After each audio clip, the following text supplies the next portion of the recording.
മുസ്ലിം ലീഗുമായുള്ള ചർച്ചയ്ക്ക് ശേഷം പ്രതിപക്ഷ നേതാവ് രമേശ് ചെന്നിത്തല മാധ്യമങ്ങളെ കാണുകയാണ് തത്സമയ സംപ്രേഷണം. ഇലക്ഷൻ അനൗൺസ്മെന്റ് വന്നില്ലല്ലോ.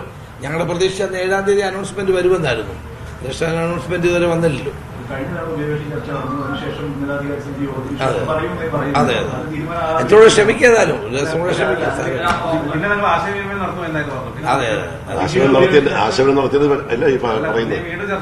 ഒരു കുഴപ്പമില്ല. കാരണം തെരഞ്ഞെടുപ്പ് പ്രഖ്യാപിച്ചിട്ടില്ല. അതുകൊണ്ട് ചർച്ചകൾ എപ്പോഴും ജനാധിപത്യത്തിന് ആരോഗ്യപരമായ ഒരു സംവിധാനമാണ്. ഇവിടെ ഏകാധിപത്യമില്ല. അത് LDF-ലാണ്. ചർച്ചയില്ലാതെ സീറ്റ് പ്രഖ്യാപിക്കുന്ന പരിപാടി ഞങ്ങളിതിലില്ല. ഞങ്ങൾ എല്ലാവരുമായും ചർച്ച നടത്തും. ഇല്ല, അങ്ങനൊന്നുമില്ല. അങ്ങനെയുള്ള കാര്യങ്ങളൊന്നും അല്ല. പൊതുവായ കാര്യങ്ങളൊക്കെ ചർച്ച ചെയ്തു. ഞങ്ങളുടെ നിലപാടുകൾ പറഞ്ഞു. ആ കാര്യങ്ങളൊക്കെ നാളെ അവർ ചർച്ച ചെയ്ത ശേഷം അവരുടെ തീരുമാനം ഉണ്ടാകും.